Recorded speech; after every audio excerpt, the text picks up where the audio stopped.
que la querella del humanismo y del antihumanismo no es un problema de la filosofía en general y aún menos del pensamiento en general, a diferencia de lo que a veces se piensa, lo muestran los autores activamente implicados en ella.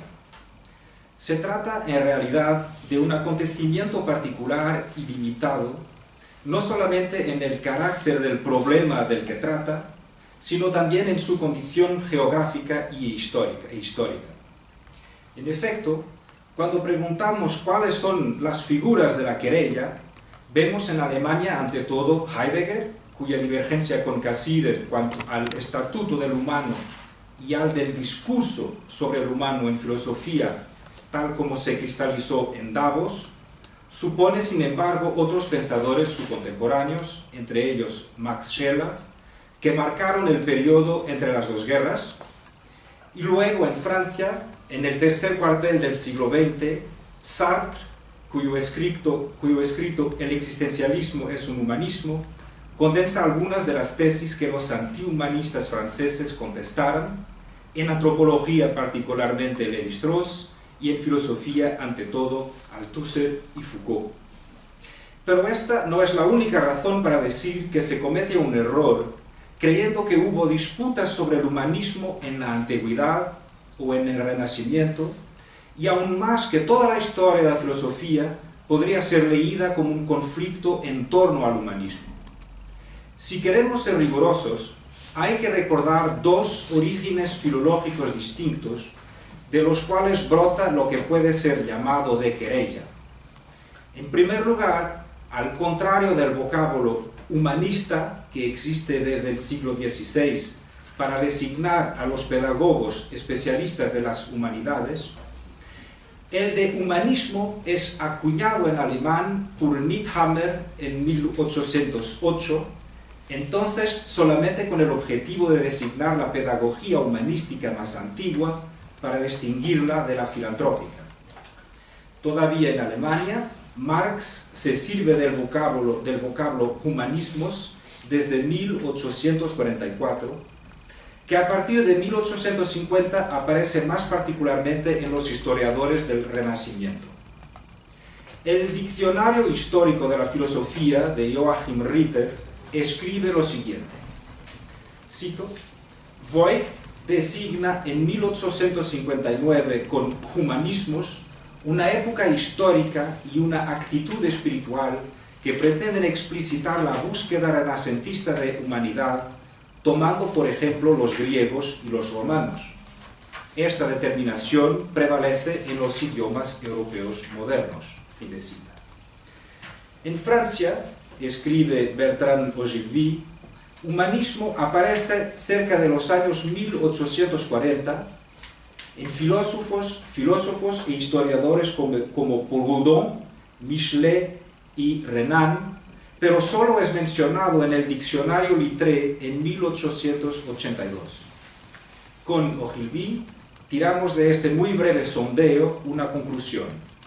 El humanismo no es la filosofía de los humanistas del siglo XVI, que se hubiera desarrollado y transformado hasta nuestros días, sino una corriente de pensamiento del siglo XIX, cuyo contenido se extiende entre los dos polos de una filosofía general de la libertad y una categoría histórica destinada a encontrar en un pasado lejano, esa época de emancipación exclusivamente cultural que sería el Renacimiento, un origen hipotético, juicio de valor interpretativo y retrospectivo más que concepto riguroso.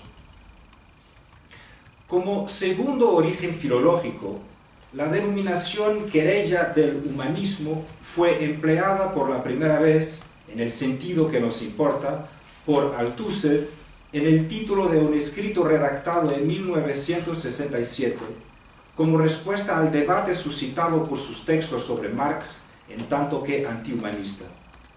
Como explica Althusser, formó la expresión recordándose de una otra, cito, la querella del ateísmo que giró en torno a Spinoza en Alemania a finales del siglo XVIII y a principios del XIX entre los filósofos. Fin de cita. Él utiliza la expresión querella del humanismo con un significado muy restricto para designar la polémica que le concierne personalmente, como si él hubiera reemplazado a Spinoza en el lugar de eje en torno del cual ella giraba. Querella que, según él, cito, comenzó lo más pacíficamente del mundo un día de verano de 1963. Fin de cita. En este sentido, si hablamos de Heidegger, de Cassirer y de los años 20, estamos ya nosotros mismos extrapolando un poco. Sin embargo, hay para eso una razón.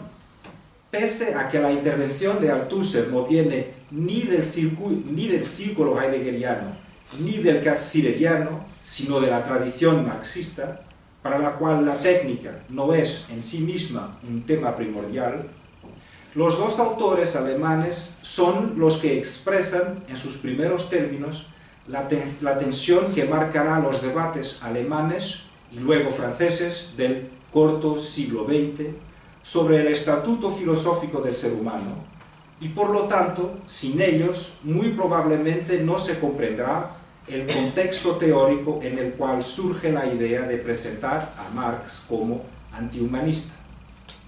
Diremos así que Althusser prolonga estos debates y les da nuevos contornos. En cuanto a la propagación de la fórmula querella del humanismo, aunque el texto que lleva este título haya quedado inédito hasta 1997, Althusser lo enseñó en estado de bosquejo a sus alumnos, lo que significa que la expresión inmediatamente empezó a circular en los medios filosóficos parisinos. En conclusión, la querella del humanismo pertenece plenamente a la era de la técnica, aunque su designación no haya sido introducida por un pensador de la técnica, sino más bien de la práctica, no de la tecne, sino de la praxis. Sin embargo, y al contrario de lo que a veces se lee, Althusser no acudió el término antihumanismo, que se encuentra ya bajo la pluma del pensador Jacques Maritain en su libro Humanismo Integral de 1936.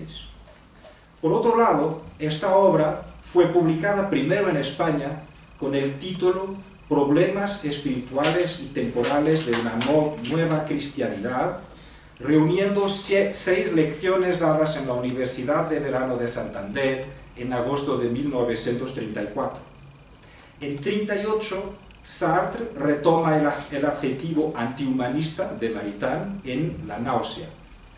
Pero Althusser sí es el creador de otra fórmula que nos importa, la de antihumanismo teórico, que aparece en su artículo Marxismo y Humanismo de junio de 1964, retomado el año siguiente en Pour Marx, libro traducido en español como La revolución teórica de Marx.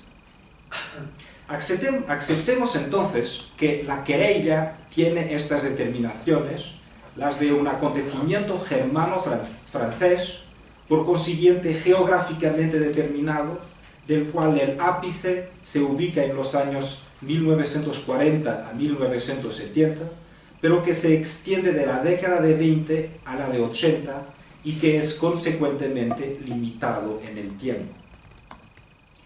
Por cierto, la querella es incomprensible sin otros pensadores que sirven de soporte a los que acabamos de mencionar: Marx para Althusser, Kant y Nietzsche para Heidegger y Foucault.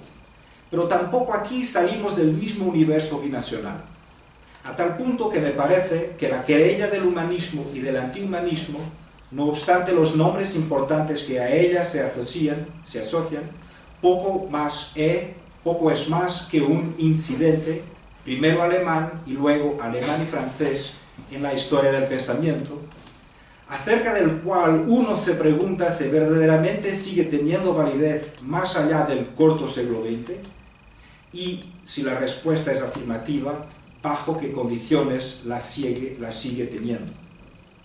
Ahora bien, hasta cierto punto, y para intentar captar exactamente el título de esta sección a que fui generosamente invitado, título de esta sección, que es La disputa humanismo-antihumanismo en la era de la técnica, diríamos que esta disputa o querella solo existe en realidad en lo que se llama la era de la técnica.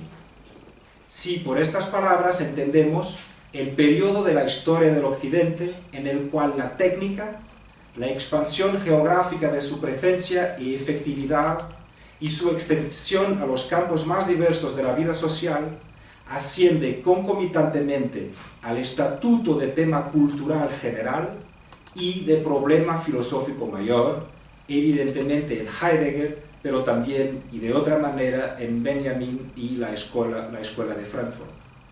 Llegaríamos entonces a esta tesis: solo hay querella del humanismo y del antihumanismo en la era de la técnica. O dicho al revés, no hay querella del humanismo y del antihumanismo afuera de esta era. En una palabra, la disputa humanismo-antihumanismo es, si queremos ser rigurosos, una característica exclusiva de la era de la técnica. Si la querella es solo un accidente de la era de la técnica, es decir, y para retomar una fórmula apreciada por Althusser, una cuestión de coyuntura, o si ella es más bien uno de sus rasgos esenciales, es una pregunta para la cual no tenemos respuesta por ahora. Además, ¿debería distinguirse un antihumanismo de la técnica? Más exactamente, un antihumanismo que se asocia a la crítica de la técnica, como en Heidegger, de un antihumanismo de la práctica, en la medida en que Althusser y Foucault son pensadores respectivamente de la praxis y de las prácticas discursivas más que de la técnica? Tampoco lo sabemos en este momento. Una cosa en todo caso es cierta: creer que hubo disputas sobre el humanismo en la antigüedad o en el Renacimiento, e incluso que toda la historia de la filosofía puede ser leída como un conflicto en torno al humanismo, no es más que hacer generalizaciones, enunciadas quizás por facilidad o por amor de la fórmula, pero que prescinden del rigor filológico y acerca de las cuales sería legítimo uno preguntarse si y en qué medida son aceptables, o si introducen ambigüedades tanto más perjudiciales cuanto perfectamente evitables. Vamos ahora a admitir que la era de la técnica, en el sentido definido arriba, empieza a principios del siglo XX y concurre directamente a una nueva guerra de 30 años, expresión con la cual Immanuel Wallerstein se refiere al conflicto que dura de 1914 hasta 1945 y tiene su epicentro en Alemania. De esta manera, el momento habitualmente llamado entre las dos guerras se vuelve él también una etapa del periodo más amplio de la guerra de los 30 años, lo que autoriza a afirmar que al comienzo de la era de la técnica le sigue la crítica de la guerra, vista en tanto que producto de la admiración por la máquina en detrimento del ser humano. Se encuadran aquí los discursos humanista cristiano, por ejemplo el de Maritain, marxista, que Maritain critica particularmente en la vertiente soviética, y existencialista de Sartre. No obstante, luego emerge en Francia, a finales de la guerra, la resistencia a Sartre, sentimiento que encuentra en Heidegger, en la carta sobre el humanismo que dirige a Jean Beaufret en 1946, publicada en 1947, y en el desmentido a Sartre que ella contiene, esta carta, sus principales puntos de apoyo filosófico. Este no es solamente el caso de Jean Beaufret, cuyo interés para nuestro análisis hoy es marginal, sino también el de Jean Hippolyte, quien juega un papel decisivo junto de su alumno Foucault. Ahora bien, Hippolyte admira a Heidegger y critica a Sartre, y puesto que Sartre se define como humanista, la resistencia que le ofrece Hippolyte es metamorfoseada por la generación siguiente, la de Foucault y de otros, en contestación abierta bajo la forma del antihumanismo. Por eso es necesario volver a esta coyuntura francesa en la cual se adensa la atmósfera desfavorable al existencialismo sartriano, si se desea captar la transición de los años 50 a los 60 y la configuración en estos del antihumanismo teórico. Es lo que me propongo hacer ahora. No todas las críticas de Hippolyte a Sartre fueron publicadas en el momento de su redacción. Tómese, por ejemplo, su manuscrito de probablemente 1951, intitulado El psicoanálisis existencial en Jean-Paul Sartre. Es un texto que opone la filosofía a la moral, la ontología a la antropología y la especulación al humanismo, y que atribuye moral, antropología y humanismo a Sartre, filosofía, ontología y especulación a Heidegger. Pues bien, ¿qué significa rigurosamente el contraste entre humanismo y especulación? He aquí una pista. Cito el texto de Hippolyte. Sartre es más un moralista que un filósofo por el hecho que oscila entre un pensamiento especulativo que vuelve imposible, puesto que se queda en la subjetividad del para sí, y una descripción literal de gran valor, pero que solo tienen un alcance empírico y por lo tanto particular. Fin de cita. Vemos entonces la moral, es decir, el pensamiento de una práctica, que no es más que subjetiva, y las consideraciones en las cuales este pensamiento se materializa y que nunca ascienden al plano del universal, distinguida de la especulación como reflexión de naturaleza teórica, que para decirlo con el Heidegger de la Carta sobre el Humanismo, no hace concesiones a una comprensión filosófico-moral, ni piensa en términos existencial morales o antropológicos, sino insiste en una, cito Heidegger, relación esencial del humano con el ser, adentro de una relación del ser con el ser humano. Fin de cita. Una primera característica de la especulación es, desde este punto de vista, su rechazo del pensamiento práctico subjetivo que se articula con el discurso empírico y por consiguiente se queda en el registro de la particularidad. A ellos prefiere la búsqueda del universal teórico y conceptual, la especulación siendo trabajo del concepto sobre sí mismo o elaboración conceptual acerca del concepto. Más adelante Hippolyte añade, sí, Sartre es el autor de El ser y la nada, un ensayo de ontología fenomenológica, de El imaginario y de un estudio sobre la emoción. Pero también es conocido por sus romances, sus novelas, sus obras de teatro, quizás más que por sus obras filosóficas. Por otro lado, lo que más nos seduce en él son sus descripciones concretas, sus reflexiones morales sobre el hombre en situación, en relación con otros hombres. Fin de cita.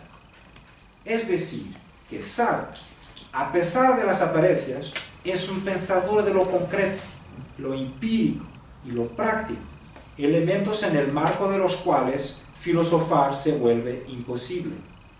Además, cito de nuevo Hippolyte, lo que nos propone como el proyecto ontológico que está en la base de todo proyecto existencial concreto parece más contingente do que lo cree. Fin de cita.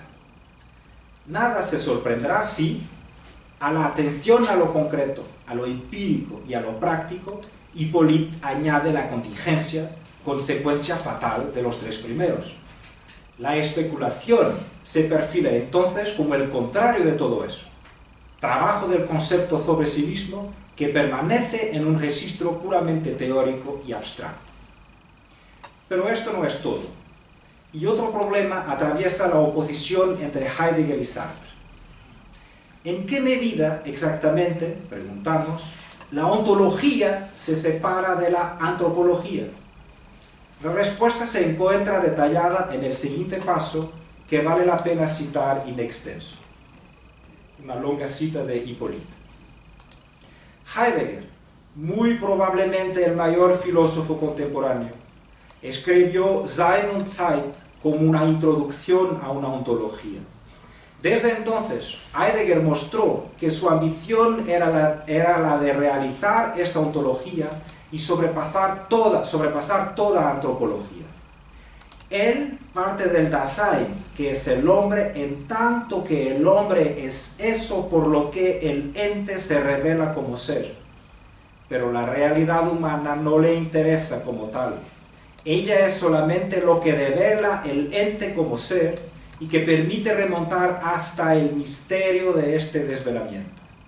Es la ontología, que solamente pasa por la realidad humana, que es el objetivo de Heidegger. Por ahí, Heidegger se revela un filósofo mucho más que un moralista, o, si queremos, un antropólogo. No me parece que sea así también para Jean-Paul Sartre.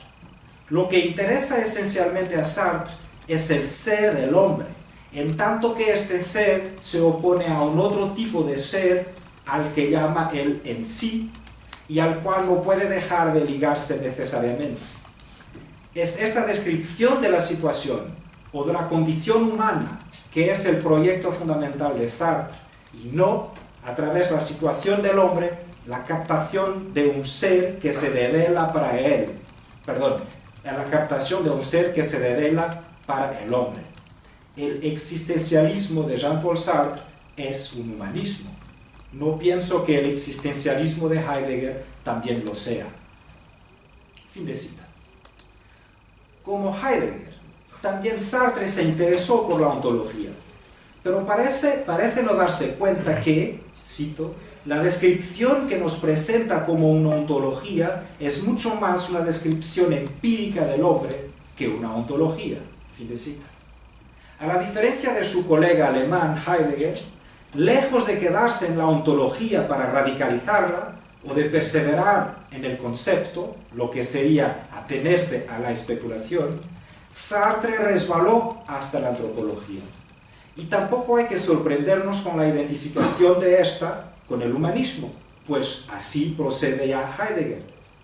He aquí lo que escribe en Die Zeit des Weltbildes. No sé cuál es la traducción, la época de la imagen del mundo, conferencia de 1938 y publicada por la primera vez en 50.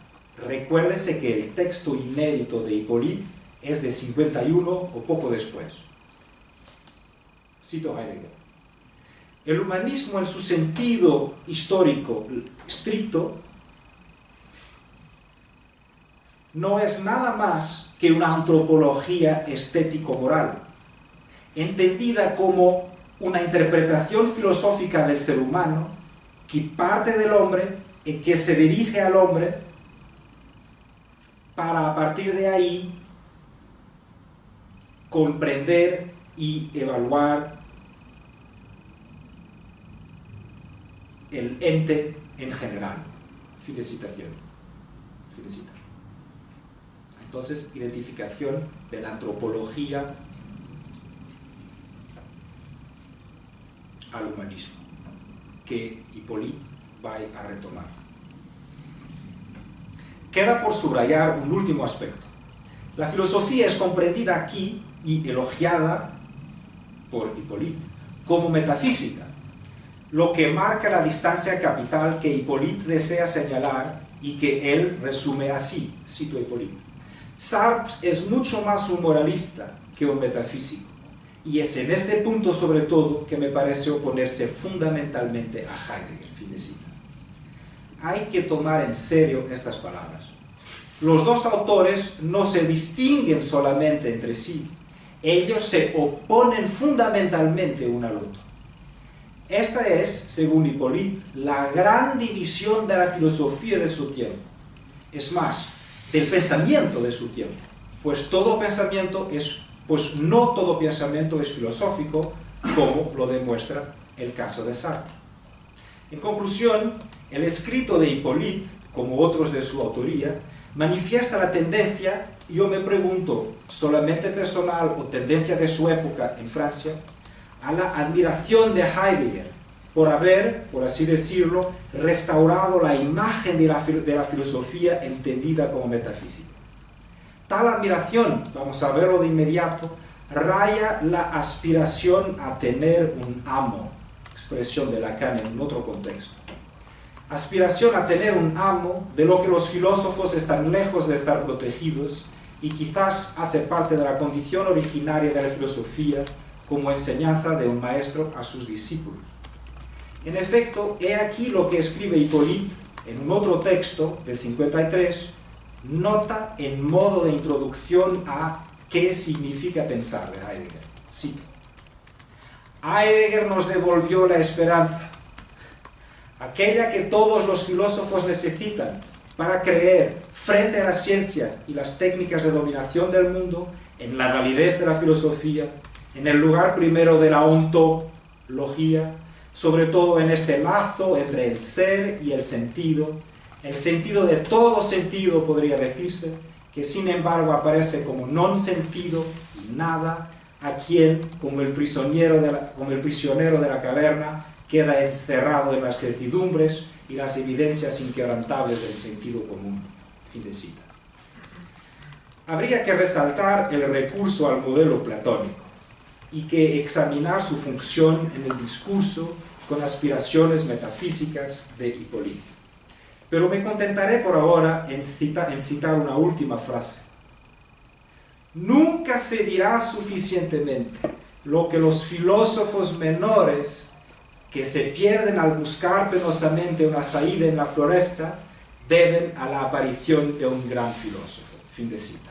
Es naturalmente un lector de Holzwege, ¿no? Salida a la floresta. Admiración hasta la subordinación delante de aquel que restaura la primacía del filosofar al devolverle sus supuestos derechos. Es casi una moral de serviente, me parece, la que transparece en esta adhesión, en esta verdadera glorificación de Heidegger.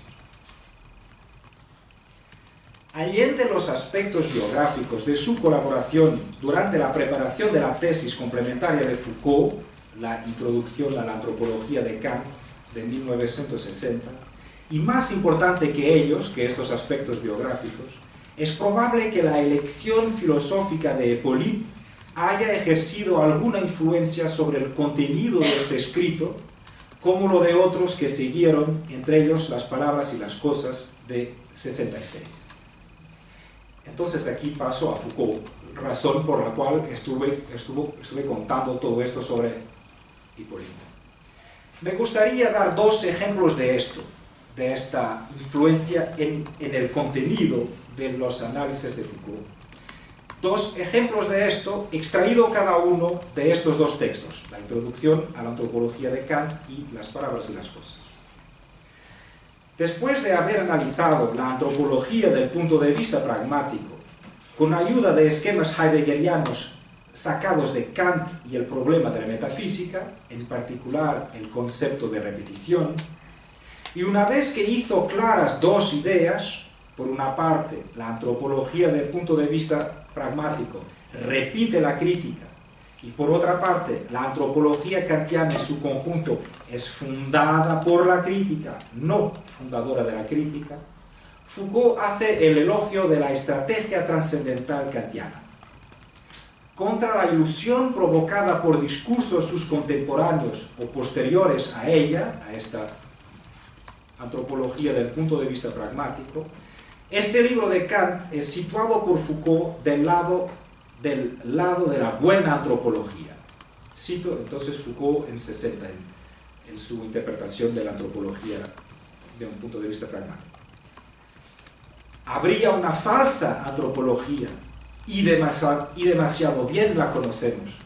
Es aquella que intentaría desplazar hacia un comienzo, hacia un arcaísmo de hecho o de derecho, las estructuras del a priori. La antropología de Kant nos da otra lección: repetir el a priori de la crítica en lo originario, es decir, en una dimensión verdaderamente temporal. Fin de cita. El camino se abre para desmantelar las falsas antropologías, un trabajo que Foucault persigue en términos estrictamente antihumanistas en el sentido de que niegan al ser humano un lugar decisivo.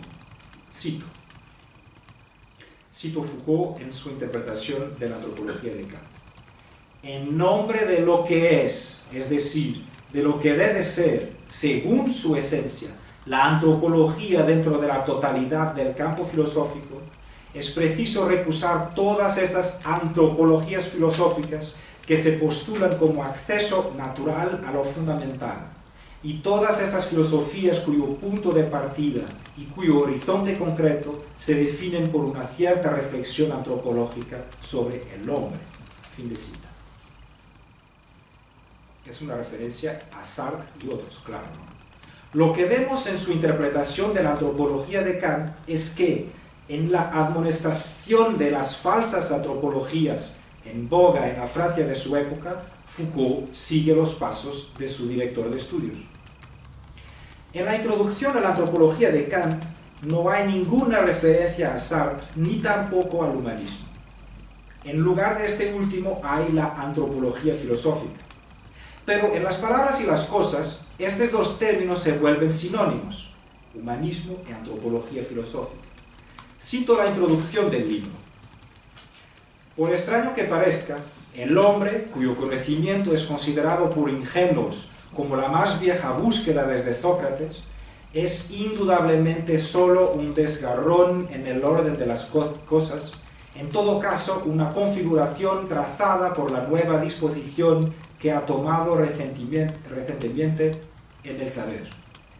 De ahí nacen todas las quimeras de los nuevos humanismos, todas las facilidades de una antropología entendida como reflexión general, medio positiva, medio filosófica sobre el hombre. Fin de cita.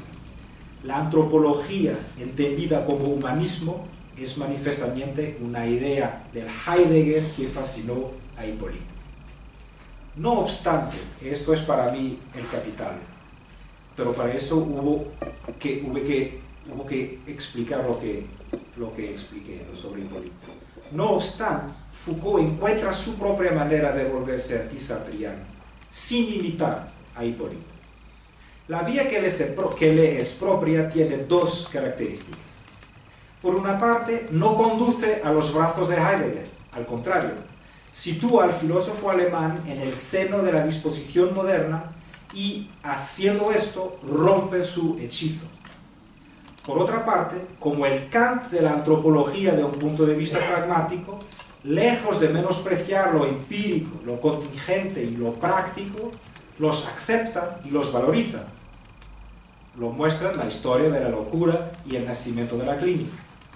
Vamos a detallar ahora estos dos puntos. Una prueba de la ubicación de Heidegger se encuentra en la sección 6, el retroceso y el retorno al origen, del capítulo 9, el hombre y sus dobles de las palabras y las cosas. Vuelvo rápidamente a Hipólito. En su nota en modo de introducción a qué significa pensar, Hipólito insiste que, cito, debemos a Heidegger esta filosofía de la filosofía, esta cuestión del ser y del ser, que constituye el elemento originario, el logos mismo en su principio y en su fuente. Fin de cita. Algunas líneas después sigue Hipólito, cito, así el ser nos da nuestra esencia, es decir, nuestra éxtasis, que nos hace permanecer en el horizonte de todos los horizontes, horizonte que es lo que hay de más próximo, porque es lo que hay de más lejano, y nosotros le damos en retorno este lenguaje que dice el ser, lo conserva reteniéndolo y lo involucra en la historicidad. Fin de cita. Y al final de su texto, nueva cita, la memoria es el recogimiento del pensamiento en este cuidado originario que es el cuidado del ser. Fin de cita de Hipólito. En las palabras y las cosas, el discurso heideggeriano está reconocido en términos similares. Sin embargo, una distancia es instaurada por el hecho mismo de situarlo, segundo las características de la episteme de la que es una manifestación. El hecho de fijar lejos de circunscribir o de fijar el discurso del origen, que es lo de Heidegger, interrumpe el efecto de admiración e incluso de fascinación. Cito Foucault. El tiempo giraría en torno a sí mismo y el origen, el tiempo giraría en torno a sí mismo y el origen convirtiéndose en aquello que el pensamiento tiene aún que pensar y siempre de nuevo, le estaría prometido en una inminencia siempre más cercana, nunca cumplida. El origen es, pues, aquello que está en vías de volver, la repetición hacia la cual va el pensamiento, el retorno de aquello que siempre ha comenzado ya, la proximidad de una luz que ha iluminado desde siempre. Así, por tercera vez, el origen se perfila a través del tiempo, pero esta vez es el retroceso en el porvenir, la prescripción que recibe el pensamiento y que se da a sí mismo de avanzar a paso de paloma hacia aquello que no ha cesado de hacerlo posible, de acechar ante sí sobre la línea, siempre en retirada de su horizonte, el día del que vino y del que viene en profusión. Fin de cita. 2 páginas más adelante, nueva cita. Así, desde Hegel a Marx y a Spengler, se ha desplegado el tema de un pensamiento que, por el movimiento en que se realiza, totalidad reunida, reaprehensión violenta en extremo del desenlace, ocaso solar, se curva sobre sí mismo, ilumina su propia plenitud, cierra su círculo, se reencuentra en todas las figuras extrañas de su odisea y acepta desaparecer en este mismo océano del que había surgido. Al contrario de este retorno, que aun si no es feliz, sí es perfecto, se dibuja la experiencia de Hölderlin, de Nietzsche y de Heidegger, en la que el retorno solo se da en el retroceso extremo del origen, allí donde los dioses se devuelven, donde crece el desierto, donde la tecne ha instalado el dominio de su voluntad. De tal suerte que no se trata de un acabamiento ni de una curva, sino más bien de este desgarrón incesante que libera el origen en la medida misma de su retirada. El extremo es, pues, lo más próximo. Fin de cita. Para ver cómo Foucault sitúa a Heidegger en una episteme concreta, y al situarlo quebra la magia de Heidegger. Pero esto no es todo. Dijimos que Foucault acepta y valoriza lo empírico, lo contingente y lo práctico. Y sin embargo, no los practica a la manera de Sartre. Es decir que, rechazando como su maestro Hippolyte el camino sartriano de la antropología, de la moral y del humanismo, tampoco se compromete con la elección heideggeriana, o lo hace solamente en una parte, pero de una manera que le es propia. En efecto, Foucault intenta claramente abandonar la especulación y la filosofía, precisamente en un tiempo que quiera que la filosofía coincida con la metafísica, para de la vía de Heidegger no guardar sino la ontología. No obstante, esta separación de lo que en Heidegger se da como inseparable equivale a operar sobre el heideggerianismo una torsión, a aprovechar de él lo que sirve, la ontología, y a recusar lo que no sirve, la autosuficiencia de la especulación y las ambiciones de la metafísica. Vuelvo al inicio para resumir. La querella del humanismo y del antihumanismo no es un problema de la filosofía en general. Se trata, al contrario, de un acontecimiento particular y limitado en el problema del que trata el Estatuto del Humano en filosofía, en su condición geográfica, germano-francesa, y en una coyuntura histórica, de los años 20 a los años 80.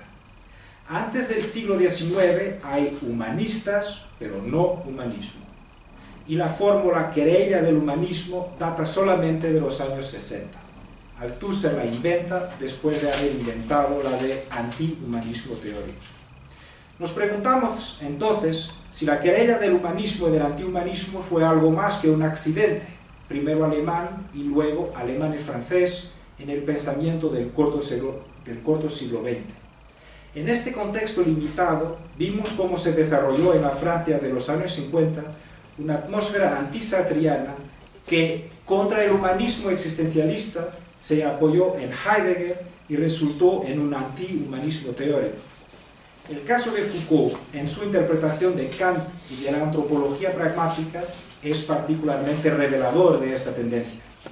Al final, la querella nos enseña que el ser humano puede estar en el centro del pensamiento filosófico sin que todavía éste sea humanista. Para ello, basta que el ser humano sea determinado en el seno de la construcción teórica sin determinarlo, que aparezca como condicionado y nunca como condicionante, esto es, que se encuentre excluido de los 4 puntos cardinales de la argumentación filosófica. En el antihumanismo, el humano no es ni fundamento, ni cumbre, ni origen, ni fin último. Muchas gracias.